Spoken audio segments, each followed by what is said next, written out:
Hello.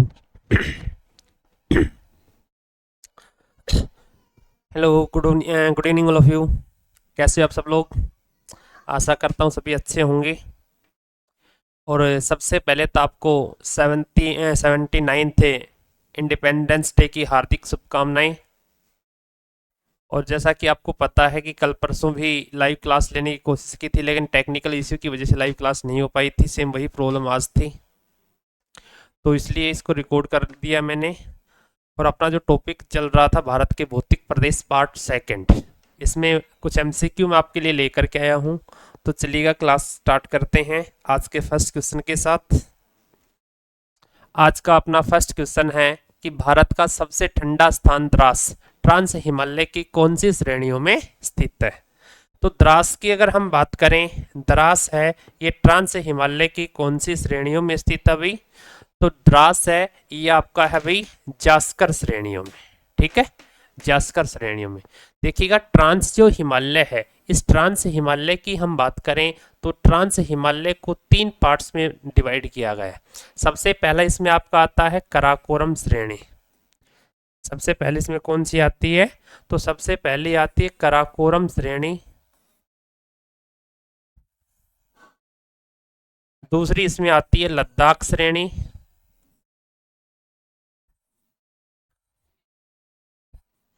Ladakh श्रेणी। और तीसरी आपकी आती है इसमें जास्कर श्रेणी। जास्कर श्रेणी।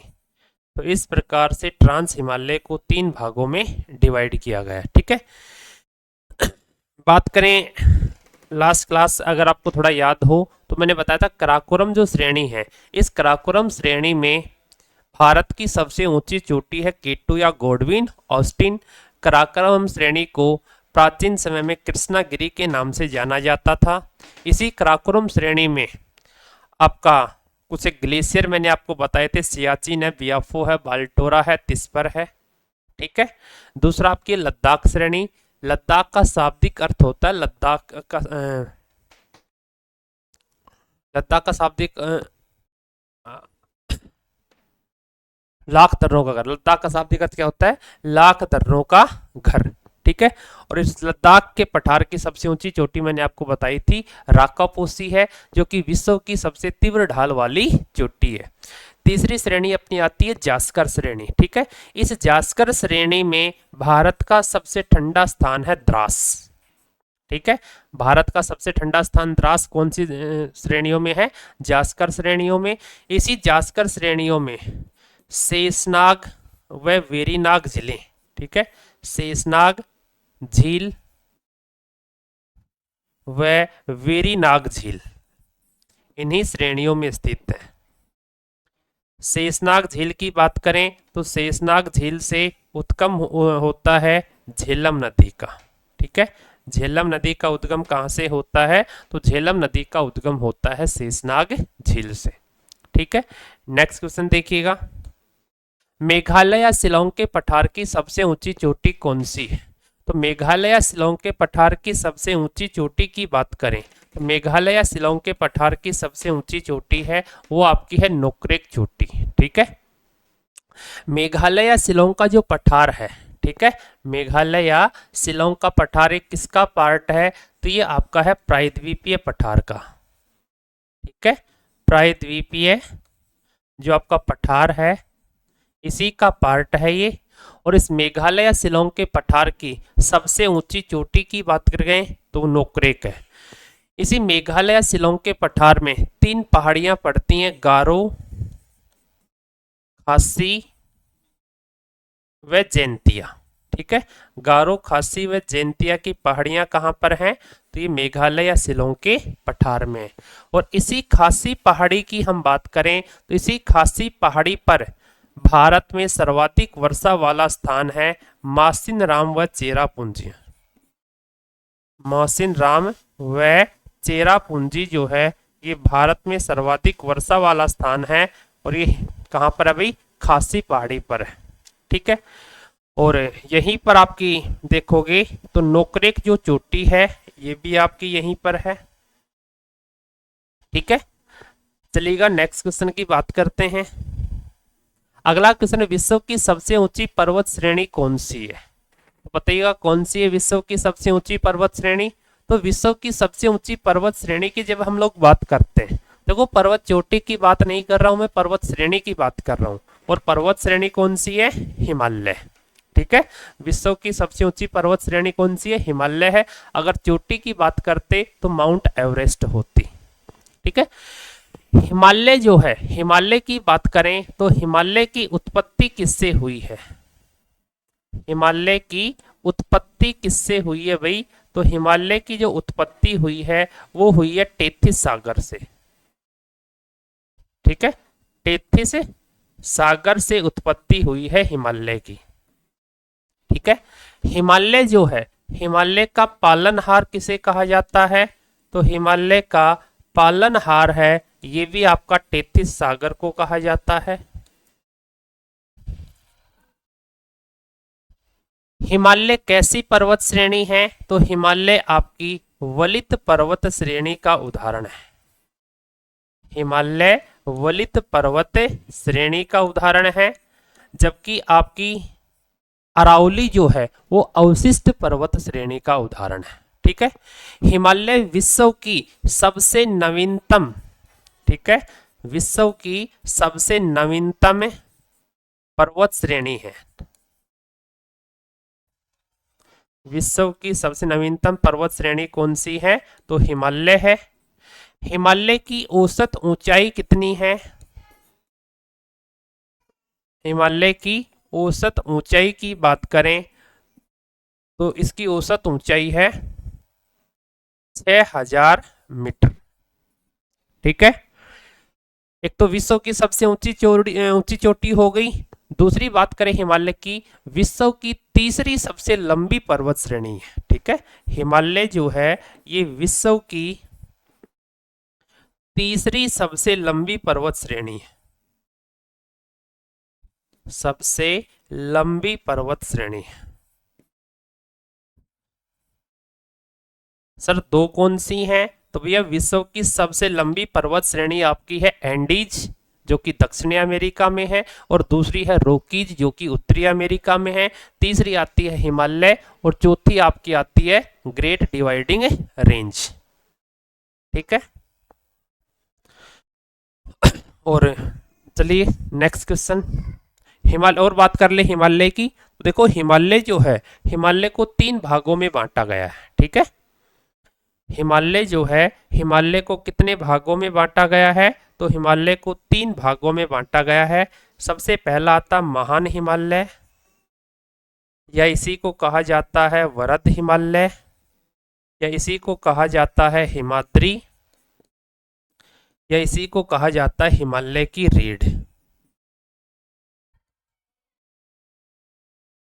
हिमालय की रीढ़।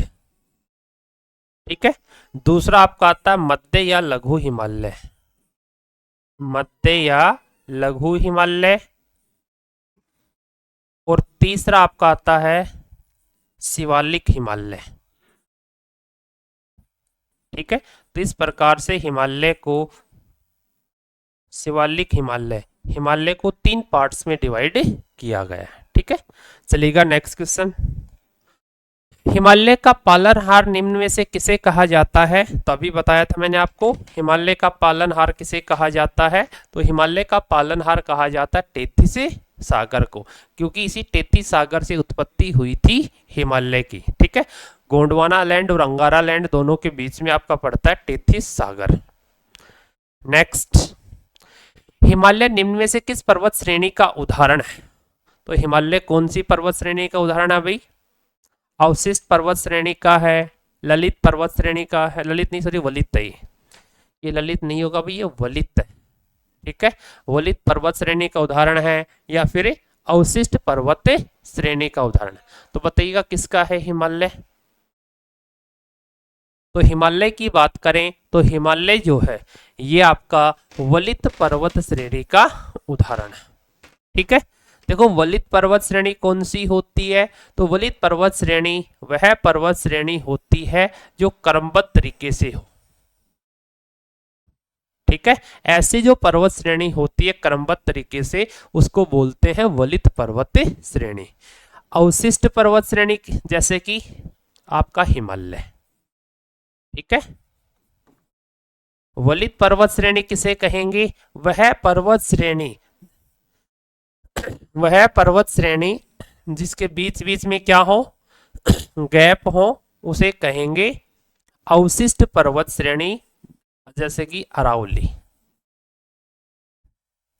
ठीक है। ब्लॉक पर्वत श्रेणी क्या होती है? वह पर्वत श्रेणी यहां से सपोज दैट यहां से आपकी कोई नदी बह रही है और यहां से भी आपकी कोई नदी बह रही है, इन दोनों नदियों के बीच में, ठीक है, दोनों नदियों के बीच में कोई पर्वत श्रेणी जब होती है तो उसको बोलते हैं अवशिष्ट पर्वत श्रेणी, जैसे कि आपकी सतपुड़ा, ठीक है। क्योंकि सतपुड़ा जो पर्वत श्रेणी है वो आपकी नर्मदा नदी और ताप्ती नदी दोनों नदियों से ब्लॉक हो रखी है, इसलिए उसको बोलते हैं ब्लॉक पर्वत श्रेणी, ठीक है। तो तीनों आपको याद रखनी है, वलित पर्वत श्रेणी, अवशिष्ट पर्वत श्रेणी और ब्लॉक पर्वत श्रेणी। चलिएगा नेक्स्ट क्वेश्चन। दक्षिणी भारत या प्रायद्वीपीय भारत की सबसे ऊंची चोटी अन्नाईमुदी किस राज्य में स्थित है? ठीक है, तो दक्षिणी या प्रायद्वीपीय भारत की सबसे ऊंची चोटी कौन सी है? अन्नाईमुदी। और अन्नाईमुदी कौन से राज्य में है? केरल के अंदर, ठीक है। अन्नाईमुदी जो है इसकी हाइट कितनी है? तो इसकी हाइट है 2696 मीटर। हाइट कितनी है? 2696 मीटर हाइट है अन्नाईमुदी की, केरल राज्य में, ठीक है, केरल राज्य में है और अन्नामलाई की पहाड़ियों में स्थित है। अन्नामलाई की पहाड़ियां, और ये जो अन्नामलाई की पहाड़ियां हैं इनका जो विस्तार है ये केरल और तमिलनाडु राज्य में है, और इन अन्नामलाई की पहाड़ियों को हाथी पहाड़ी के नाम से भी जाना जाता है, ठीक है। हाथी पहाड़ी के नाम से भी इन्हें जाना जाता है, अन्नामलाई की पहाड़ियों को, ठीक है। चलिएगा नेक्स्ट क्वेश्चन। कामेत पर्वत चोटी, ठीक है, कामेत पर्वत चोटी है, ये भारत के किस राज्य में स्थित है? ठीक है, तो देखिएगा कामेत पर्वत चोटी कौन से राज्य में है? तो उत्तराखंड में भाई, ठीक है। कौन कौन सी है? एक तो कामेत पर्वत चोटी है उत्तराखंड में, एक त्रिशूल है, त्रिशूल पर्वत चोटी, और एक आपकी है नंदा देवी। नंदा देवी, ये तीनों पर्वत चोटी आपकी उत्तराखंड में, ठीक है। जम्मू कश्मीर की बात करें तो जम्मू कश्मीर में आपका है भाई नंगा पर्वत। जम्मू कश्मीर में क्या है? नंगा पर्वत है जम्मू कश्मीर में, ठीक है। सिक्किम की बात करोगे तो सिक्किम में आपकी है कंचनजंगा, ठीक है, कंचनजंगा, जो कि भारत में स्थित भारत की सबसे ऊंची चोटी है, और इसकी जो हाइट है, ठीक है, इसकी हाइट कितनी है? इसकी हाइट है 8598 मीटर। ये भारत में स्थित भारत की सबसे ऊंची चोटी है। भारत की सबसे ऊंची चोटी पूछे तो केटू या गोडविन ऑस्टिन। Next question. विश्व की सबसे ऊंची चोटी माउंट एवरेस्ट किस देश में?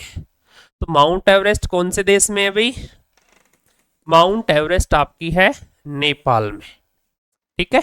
और माउंट एवरेस्ट नेपाल में है, कौन से हिमालय में है? तो ये आपकी है महान हिमालय में। हिमालय की कौन सी श्रेणी में है? तो ये महान हिमालय में स्थित है, ठीक है। इसी माउंट एवरेस्ट की अगर आप बात करोगे, ठीक है, इसी माउंट एवरेस्ट की अगर आप लोग बात करोगे, इस माउंट एवरेस्ट को नेपाल में किस नाम से जाना जाता है? माउंट एवरेस्ट को, माउंट एवरेस्ट, तो इसे नेपाल में किस नाम से जाना जाता है? सागर माथा, ठीक है। और तिब्बत में इसे किस नाम से जाना जाता है? तो तिब्बत में इसे जाना जाता है चोगोलुगमा, जोगो लुगमा, ठीक है। और माउंट एवरेस्ट है, इसे विश्व का तीसरा ध्रुव कहा जाता है। विश्व का तीसरा ध्रुव किसे कहा जाता है? तो विश्व का थर्ड पोल कहा जाता है माउंट एवरेस्ट को, ठीक है। दो पोल तो आप जानते हो, नॉर्थ पोल और साउथ पोल, और थर्ड पोल कहा जाता माउंट एवरेस्ट को। नेक्स्ट है, आधुनिक सुविधाओं युक्त भारत का पहला बंदरगाह कौन सा है? तो आधुनिक सुविधाओं युक्त भारत का पहला बंदरगाह कौन सा है? तो वो आपका है नाहवा सेवा बंदरगाह, ठीक है। नाहवा सेवा बंदरगाह। ये नाहवा सेवा बंदरगाह कहां पर है भाई? तो नाहवा सेवा बंदरगाह आपका है भाई महाराष्ट्र में, ठीक है। महाराष्ट्र में है, और महाराष्ट्र में भी कोंकण तट पर। कौन से तट पर है? तो कोंकण तट पर स्थित नाहवा सेवा बंदरगाह। और इसका नाम चेंज करके क्या कर दिया गया है? इसका नाम चेंज करके पंडित जवाहरलाल नेहरू, पंडित जवाहरलाल नेहरू बंदरगाह, इसका नाम चेंज करके कर दिया गया, ठीक है। मुंबई बंदरगाह की बात करोगे तो आपको पता मुंबई जो है, ठीक है, मुंबई जो है ये भारत का, मुंबई जो है भारत का सबसे बड़ा बंदरगाह, ठीक है। भारत का सबसे बड़ा बंदरगाह है, ठीक है, सबसे बड़ा बंदरगाह है। भारत का जो कुल व्यापार होता है उसका 40% व्यापार इसी बंदरगाह से होता है, ये भी कोंकण तट पर है। और इसी मुंबई बंदरगाह के भार को कम करने के लिए नाहवा सेवा बंदरगाह की स्थापना की गई है। कांडला बंदरगाह की बात करोगे तो कांडला जो बंदरगाह है ये आपका गुजरात में, ठीक है। कांडला बंदरगाह कहाँ पर है? तो ये आपका गुजरात में है, गुजरात या सौराष्ट्र या काठियावाड़ के तट पर है। और इसका भी नाम चेंज करके क्या कर दिया गया है? पंडित दीनदयाल उपाध्याय बंदरगाह, पंडित दीनदयाल उपाध्याय बंदरगाह, इसका नाम चेंज करके कर दिया गया है, ठीक है। और ये आपके सूती वस्त्र व उर्वरक के लिए प्रसिद्ध है। सूती वस्त्र व फर्टिलाइजर्स जो आपके होते हैं, उर्वरक जो आपके होते हैं, इनके लिए प्रसिद्ध है। मारमागांव बंदरगाह की बात करें तो मारमागांव बंदरगाह है ये जुआरी नदी के मुहाने पर है, जुआरी नदी के मुहाने पर स्थित है। जुआरी नदी के मुहाने पर स्थित है। और जुआरी किस राज्य की प्रमुख नदी है? तो ये आपकी गोवा की प्रमुख नदी है, ठीक है। मारमागांव जो बंदरगाह है यह भारत का सबसे बड़ा लौह निर्यातक बंदरगाह है, सबसे बड़ा लौह निर्यातक बंदरगाह है।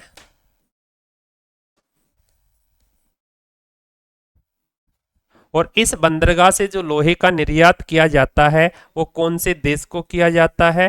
तो इस बंदरगाह से लोहे का निर्यात है ये जापान देश को किया जाता है। और ये जो मारमागांव बंदरगाह है ये भारत का एकमात्र बंदरगाह है जो किसी नदी के मुहाने पर स्थित है, ठीक है।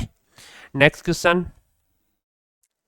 पूर्वी तट पर स्थित भारत का सबसे बड़ा बंदरगाह। देखो यहां पर बात कर रहा है पूर्वी तट की, तो ये सभी बंदरगाह आपके पूर्वी तट पर हैं। और इनमें सबसे बड़ा कौन सा है? तो इनमें सबसे बड़े की बात करोगे तो वो आपका है कोलकाता बंदरगाह, ठीक है। पूर्वी तट पर स्थित सबसे बड़ा बंदरगाह कौन सा है? कोलकाता बंदरगाह, ठीक है। पारादीप बंदरगाह जो है, चलो कोलकाता की बात कर लेते हैं पहले।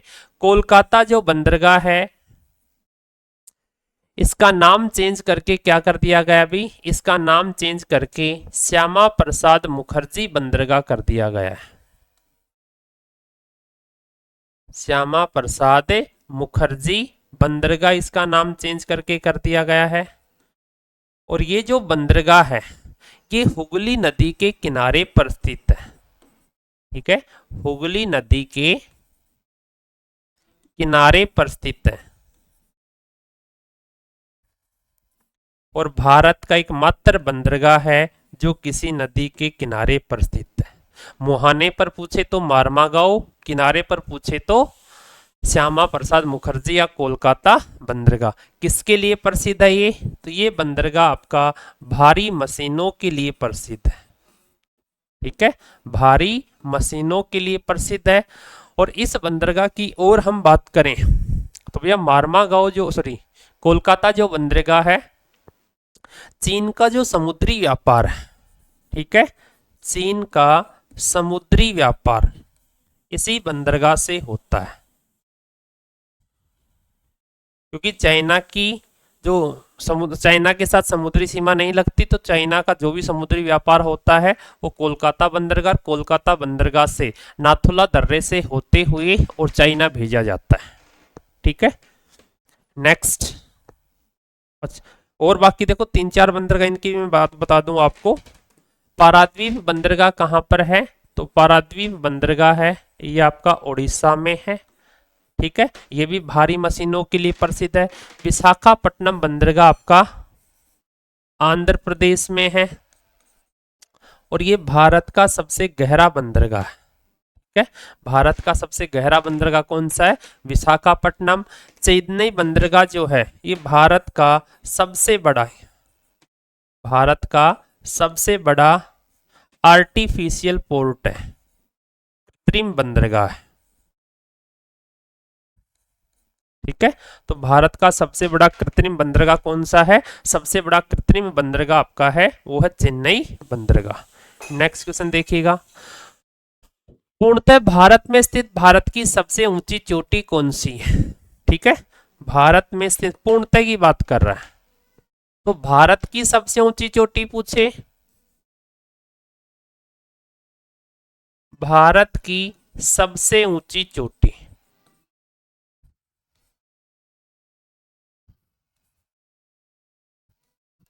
ठीक है, तो वो हो जाएगी केटू या गोडविन ऑस्टिन। और इसकी हाइट कितनी है? इसकी हाइट है 8611 मीटर, लेकिन ये आपकी पड़ती है पीओके में, पाक ऑक्युपाइड कश्मीर में।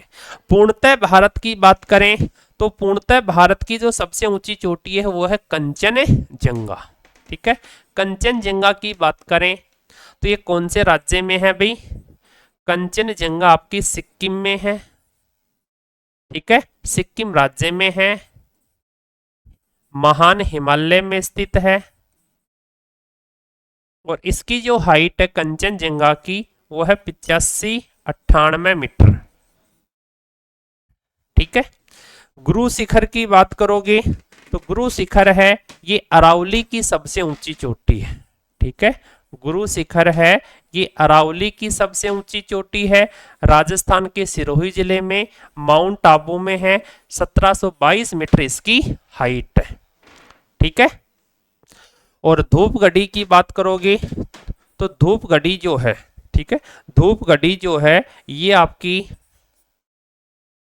सतपुड़ा श्रेणियों की, ठीक है, सतपुड़ा जो श्रेणी है, सतपुड़ा श्रेणियों की सबसे ऊंची चोटी है धूपगढ़ी। इसकी हाइट है 1350 मीटर। इसकी हाइट कितनी है? तो 1350 मीटर हाइट है। ये इन सभी चोटियों के बारे में आपको याद रखना है। ठीक है, और देखिएगा इसका जो भौतिक प्रदेश का जो पार्ट फर्स्ट है वो मैं ऑलरेडी पहले ही करवा चुका हूं।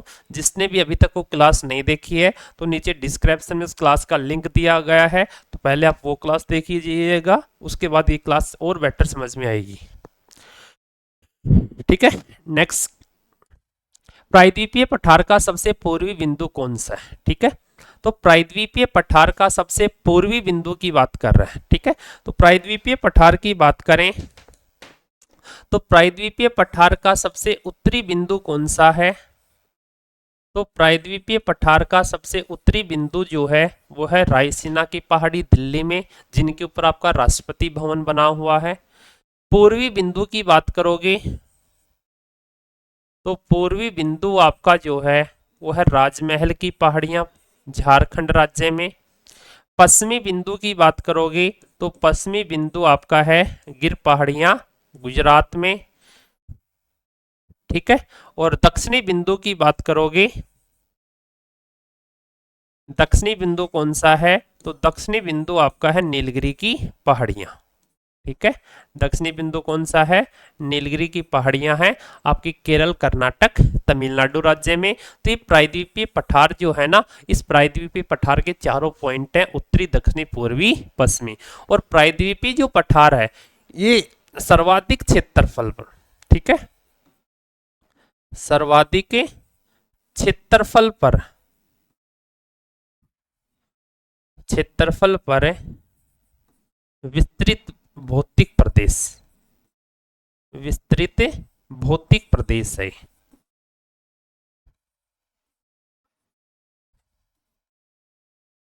ठीक है, सर्वाधिक क्षेत्रफल पर लगभग 16.5 लाख वर्ग किलोमीटर, ठीक है, 16.5 लाख वर्ग किलोमीटर क्षेत्रफल पर फैला हुआ आपका प्रायद्वीपीय पठार, ठीक है। अगला क्वेश्चन देखिए, अंडमान निकोबार को कौन सी अक्षांश रेखा दो भागों में बांटती है। तो सभी को पता है अंडमान निकोबार को कौन सी अक्षांश रेखा दो भागों में बांटती है, तो आपकी बांटती है 10 डिग्री। बाकी की बात करें तो बाकी देखिएगा और रेखाएं आपके सामने हैं, मालदीव व मिनिकोय, ठीक है, मालदीव व मिनिकोय को कौन सी अक्षांश रेखा दो भागों में बांटती है, कौन सी अक्षांश रेखा अलग करती है, कौन सा चैनल अलग करता है, तो 8 डिग्री चैनल, ठीक है। मिनिकोय व लक्षद्वीप की बात करें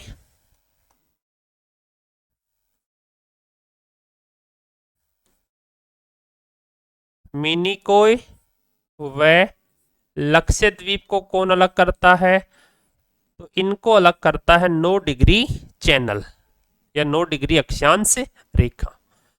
उत्तरी अंडमान, उत्तरी अंडमान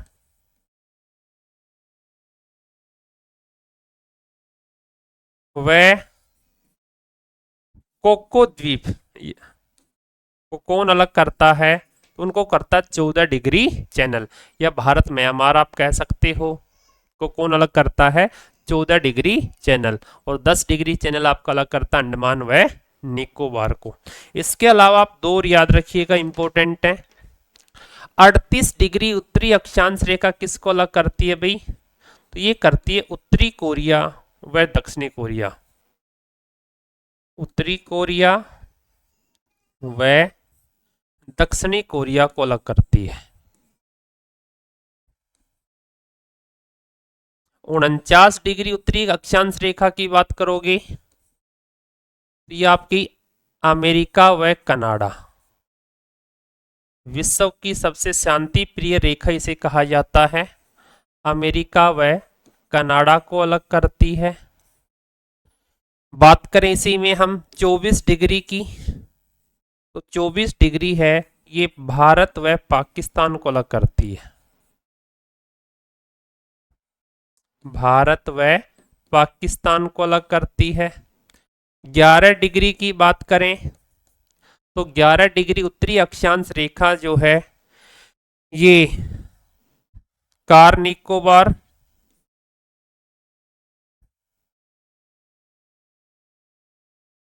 कार निकोबार व दक्षिणी अंडमान को अलग करती है, कार निकोबार व दक्षिणी अंडमान को अलग करती है। 6 डिग्री जो है यह आपकी ग्रेट निकोबार व सुमात्रा को अलग करती है, ग्रेट निकोबार व सुमात्रा को अलग करती है। ये कुछ अक्षांश रेखाएं हैं या आप चैनल इनको आप कह सकते हो, कौन सा किसको अलग करता है, ठीक है, ये सभी आपको याद रखने हैं। चलिएगा नेक्स्ट क्वेश्चन, खासी पहाड़ी निम्न में से किसका हिस्सा है, तभी पढ़ा करके आया हूं मैं। खासी पहाड़ी निम्न में से किसका हिस्सा है भाई, तो खासी पहाड़ी मेघालय या शिलोंग के पठार का हिस्सा है। और मेघालय शिलोंग के पठार की सबसे ऊंची चोटी कौन सी है? नोकरेक। गारो, खासी व जैंतिया की पहाड़ियां यहाँ पर हैं। और इसी खासी पहाड़ी पर भारत में सर्वाधिक वर्षा वाला स्थान है मासिन राम व चेरा पुंजी, जहां 1000 सेंटीमीटर से भी अधिक बारिश होती है। चलिएगा नेक्स्ट क्वेश्चन। विश्व की सबसे नवीनतम वलित पर्वत श्रेणी कौन सी है? तो सबसे नवीनतम थोड़ी देर पहले इसी क्लास में बता करके आया हूं। सबसे नवीनतम वलित पर्वत श्रेणी आपकी है हिमालय, और हिमालय की पूरी डिटेल मैंने अभी आपको बताई थी, तो इसका आंसर हो जाएगा हिमालय। ठीक है भाई, सबसे नवीनतम वलित पर्वत श्रेणी। अगला, माउंट एवरेस्ट को तिब्बत में किस नाम से जाना जाता है? तो तिब्बत में इसे चोगोलुंगमा के नाम से जाना जाता है। ठीक है, किस नाम से? चोगोलुंगमा के नाम से जाना जाता है तिब्बत में। नेक्स्ट, मंसूरी घाटी का निर्माण कौन सी नदी करती है? तो ये जो वाला क्वेश्चन मैंने लास्ट क्लास में भी बताया था भाई। मंसूरी घाटी,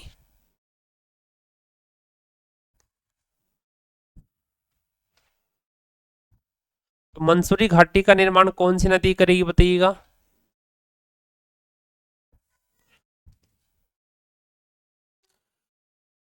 मंसूरी घाटी का निर्माण करती है यमुना नदी।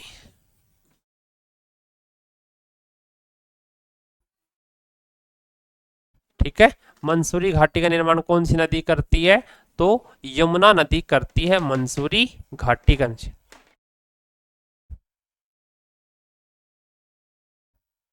ठीक है, व्यास नदी है कुल्लू कांगड़ा घाटी, मंसूरी घाटी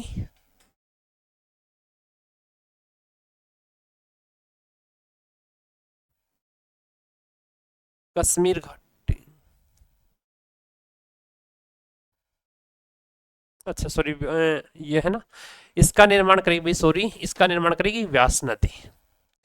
कुल्लू कांगड़ा घाटी और एक कश्मीर घाटी। कश्मीर घाटी का निर्माण कौन सी नदी करती है? तो कश्मीर घाटी का निर्माण करती है झेलम नदी। कुल्लू कांगड़ा घाटी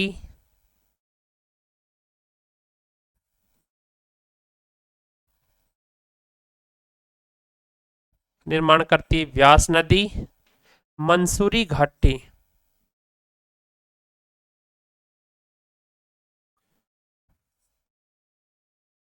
का निर्माण करती है व्यास नदी और आपकी, ठीक है। नेक्स्ट, महान हिमालय व मध्य हिमालय के बीच स्थित समतल मैदानी भाग को उत्तराखंड में किस नाम से जाना जाता है? तो ये आपका इस प्रकार से जब आप देखोगे, ये आपका हो गया महान हिमालय, ये हो गया आपका मध्य हिमालय, और ये हो गया आपका शिवालिक हिमालय। ठीक है, कि महान हिमालय व मध्य हिमालय दोनों आपस में कहाँ करके मिलते हैं? तो ये आपके दोनों दार्जिलिंग में आकर के मिलते हैं। ठीक है, इस महान हिमालय व मध्य हिमालय के बीच का ये जो क्षेत्र है, ठीक है, महान हिमालय मध्य हिमालय के बीच से समतल मैदानी भाग को, ये जो मैदानी भाग है, इसे उत्तराखंड में किस नाम से जाना जाता है? तो इस मैदानी भाग को उत्तराखंड में बुग्याल के नाम से जाना जाता है। ठीक है, इसे किस नाम से? बुग्याल के नाम से। और इसी क्षेत्र में जब आप देखोगे, इसी क्षेत्र में आपकी जो हिमानीकृत चिकनी मिट्टी पाई जाती है, हिमानीकृत चिकनी मिट्टी यहां पर पाई जाती है,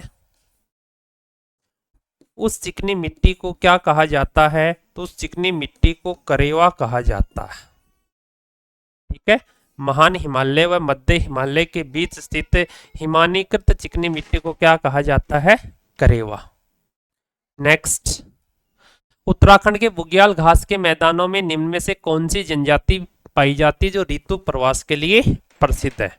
तो उत्तराखंड के बुग्याल घास के मैदानों में उत्तराखंड में तो पाई जाती है भोटिया। ठीक है, उत्तराखंड में कौन सी पाई जाती है? भोटिया जनजाति। ठीक है, गुज्जर व बक्करवाल ये दोनों आपकी जम्मू कश्मीर में पाई जाती हैं। बुद्धि जनजाति है, ये आपकी हिमाचल प्रदेश में पाई जाती है। बूदी जनजाति कहाँ पाई जाती है? हिमाचल प्रदेश में। ठीक है, तीनों याद रखिएगा। नेक्स्ट, निम्न में से कौन सा दर्रा शिमला को तिब्बत से जोड़ता है? ठीक है, शिमला हिमाचल प्रदेश में, और हिमाचल प्रदेश में कौन से दर्रे हैं? तो वो दर्रा हो जाएगा सिपकिला दर्रा। ठीक है, और इसी सिपकिला दर्रा एक तो शिमला को तिब्बत से जोड़ता है, दूसरा जो सतलज नदी है, सतलज नदी जो है भारत में प्रवेश करती है। ठीक है, सतलज नदी भारत में किस दर्रे से होकर के प्रवेश करती है? तो सतलज नदी भारत में सिपकिला दर्रे से होकर के प्रवेश करती है। ठीक है, चाइना का जो समुद्री व्यापार है, या भारत का भारत चीन जो व्यापार है, भारत चीन व्यापार जो है ये किस दर्रे से होता है? तो नाथुला दर्रे से होता है। यांगयाक दर्रे की बात करोगे तो यांगयाक दर्रे से ब्रह्मपुत्र नदी भारत में प्रवेश करती है। ब्रह्मपुत्र नदी भारत में प्रवेश करती है। ठीक है, और रोहतांग दर्रे की बात करें तो भी रोहतांग दर्रा जो है यहां से रावी नदी का उद्गम होता है। रावी नदी का उद्गम कहां से होता है? तो रावी नदी का उद्गम होता है रोहतांग दर्रे से। ठीक है, नेक्स्ट, अरावली की कुल लंबाई कितनी है? बताओ भी, अरावली की कुल लंबाई कितनी है? तो अरावली की कुल लंबाई आपकी है 692 किलोमीटर। देखो, अरावली की बात करें तो विश्व की सबसे प्राचीन पर्वत श्रेणी है, विश्व की सबसे प्राचीनतम पर्वत श्रेणी है। ठीक है, दूसरी इसकी बात करें, अवशिष्ट पर्वत श्रेणी का उदाहरण है, अवशिष्ट पर्वत श्रेणी का उदाहरण है। और अरावली का विस्तार कहां से कहां तक है? तो अरावली का जो विस्तार है ये गुजरात के पालनपुर से लेकर के और दिल्ली में रायसीना तक है। गुजरात के पालनपुर से दिल्ली में रायसीना तक है, और यहां से यहां तक इसकी जो टोटल लंबाई है वो है 692 किलोमीटर, जिसमें से सबसे ज्यादा लंबाई राजस्थान में और सबसे कम है दिल्ली में। ठीक है, ये जो अरावली है इसकी सबसे ऊंची चोटी कौन सी है? तो अरावली की सबसे ऊंची चोटी जो है वो है गुरु शिखर। ठीक है, सबसे ऊंची चोटी कौन सी है? गुरु शिखर। और गुरु शिखर कहां पर है? तो ये सिरोही राजस्थान में। ठीक है, सिरोही के राजस्थान के सिरोही जिले में है, जहां पर आपका माउंट आबू है वहीं पर है, माउंट आबू के पास। ठीक है, हाइट कितनी है? तो इसकी हाइट है 1722 मीटर। अरावली की हरियाणा में स्थित सबसे ऊंची चोटी की बात करें तो हरियाणा में स्थित इसकी सबसे ऊंची चोटी जो है वो है ढोसी की पहाड़ी। ढोसी की पहाड़ी है, ये हरियाणा में स्थित अरावली की सबसे ऊंची चोटी है। 652 मीटर इसकी हाइट है, नारनौल कुल के पास कुलताजपुर गांव में। ठीक है, चलिएगा नेक्स्ट क्वेश्चन। कैमूर पहाड़ी भारत के किस राज्य में स्थित है? तो कैमूर पहाड़ी भारत में बिहार राज्य में स्थित। ठीक है, और ये आपकी विंध्याचल पर्वत का पार्ट है। ठीक है, कैमूर पहाड़ी किसका पार्ट है? तो ये आपकी विंध्याचल जो पर्वत है, विंध्याचल पर्वत का पार्ट है। और इस विंध्याचल पर्वत की बात करें तो इसका भी विस्तार कहां से कहां तक है? तो इसका विस्तार भी गुजरात के पालनपुर से लेकर के और बिहार के सासाराम तक है। ठीक है, और यहां से यहां तक इसकी जो लंबाई है वो है 1050 किलोमीटर। और इसकी सबसे ऊंची चोटी कौन सी है? तो इसकी सबसे ऊंची चोटी जो है वो है गुडविल, सद्भावना या क्लूनर।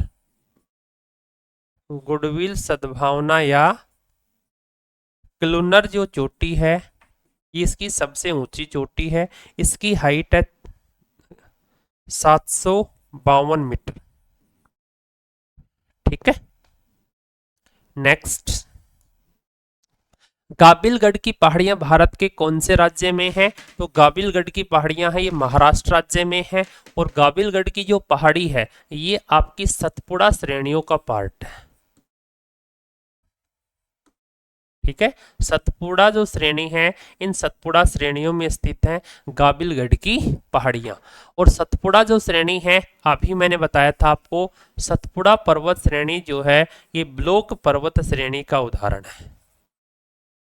ब्लॉक पर्वत श्रेणी का उदाहरण है।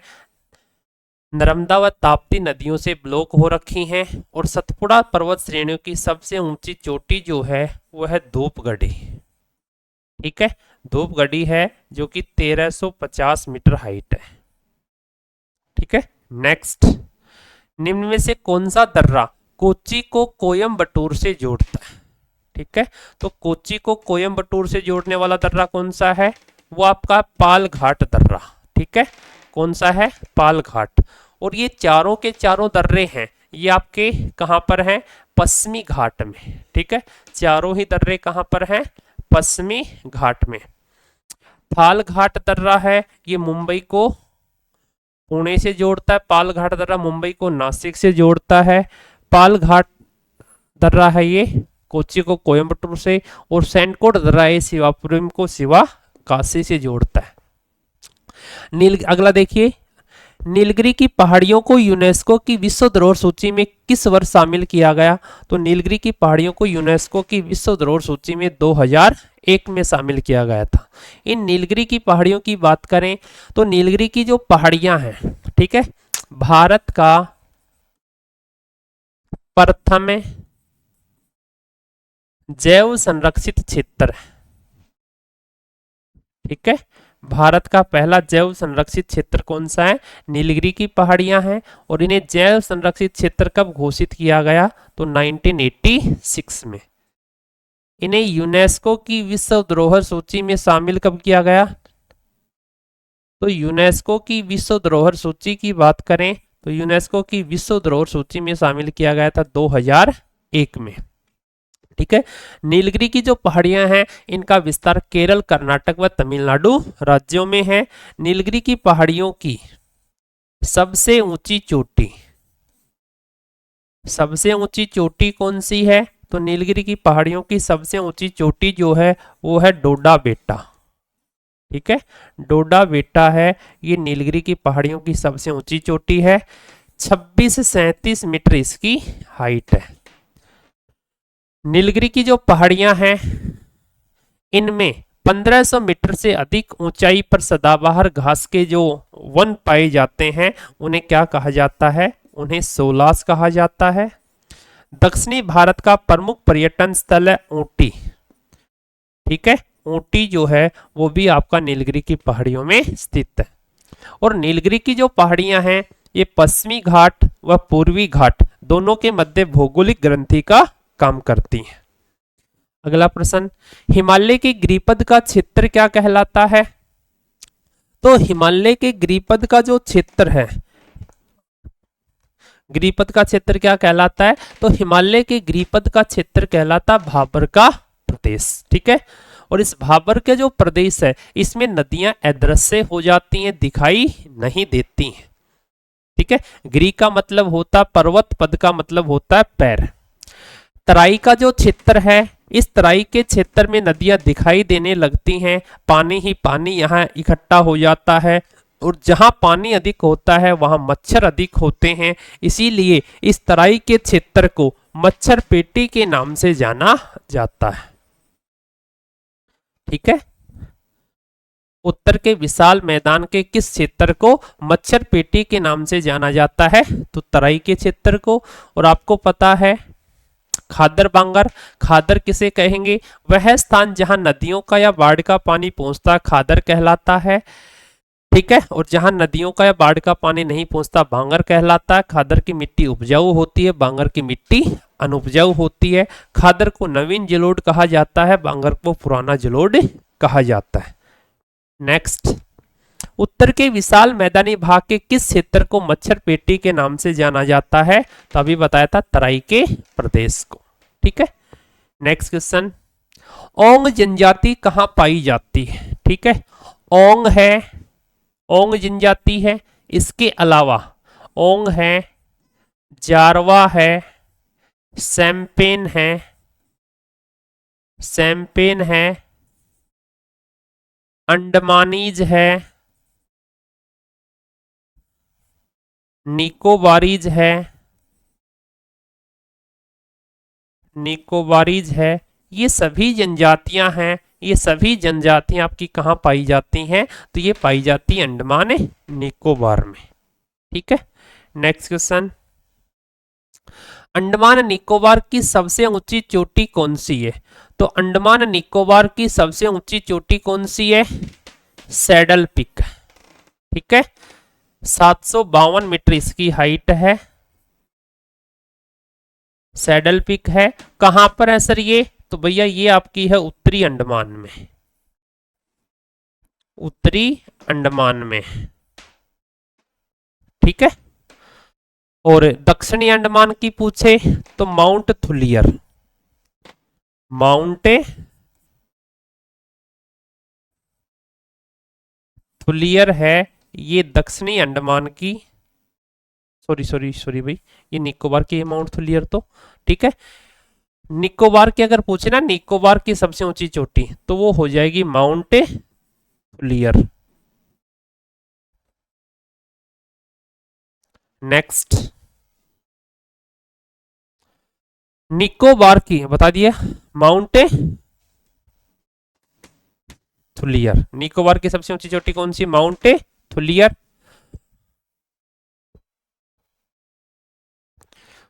और इन दोनों की भी मैं बात कर लूं, माउंट कोयोब है, ठीक है। माउंट कोयोब है, ये मध्य अंडमान की सबसे ऊंची चोटी है, और ये आपकी दक्षिणी अंडमान की सबसे ऊंची चोटी है, और ये आपकी उत्तरी अंडमान की सबसे ऊंची चोटी है, ठीक है। चलिएगा next question, Mahatma Gandhi marine राष्ट्रीय उद्यान। देखिएगा आपसे पूछे कि भारत के किस केंद्र शासित प्रदेश में सर्वाधिक राष्ट्रीय उद्यान है? तो वो आपके हैं अंडमान निकोबार में, और अंडमान निकोबार में टोटल 9 राष्ट्रीय उद्यान है, जिनमें से आपको 3 याद रखने हैं। महात्मा गांधी मरीन राष्ट्रीय उद्यान, रानी लक्ष्मीबाई, रानी लक्ष्मीबाई राष्ट्रीय उद्यान, और एक आपका सबसे फेमस है भारत का सबसे छोटा national park south button, south button national park, ठीक है। ये सभी आपके अंडमान निकोबार में है। अगला देखिएगा, निम्न में से किस द्वीप का नाम बदलकर नेताजी सुभाष चंद्र बोस द्वीप कर दिया? सुभाष चंद्र बोस द्वीप कर दिया गया है, तो वो तो कर दिया गया भी रोस द्वीप। रोस द्वीप का नाम बदलकर, इसका बदलकर नेताजी सुभाष चंद्र बोस,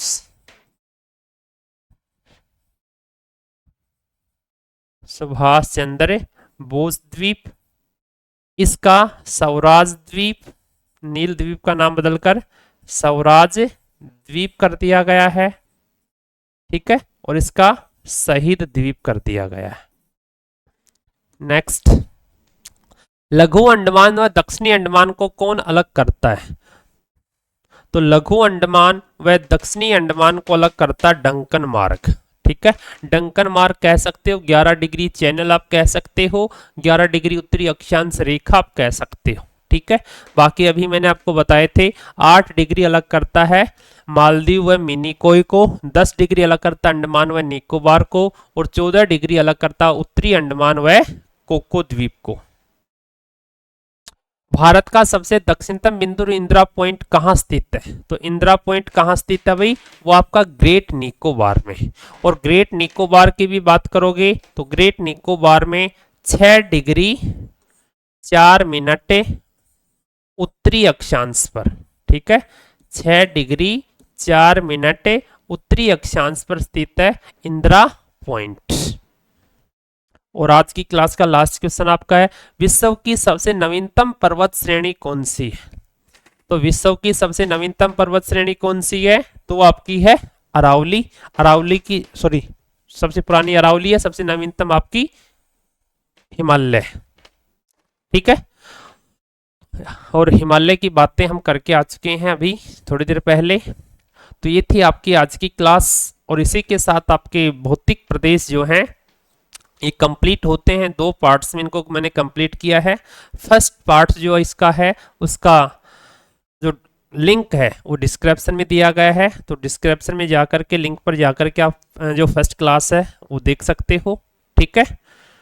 और क्लास को ज़्यादा से ज़्यादा शेयर करना, लाइक करना, शेयर कीजिएगा, ठीक है। Thank you.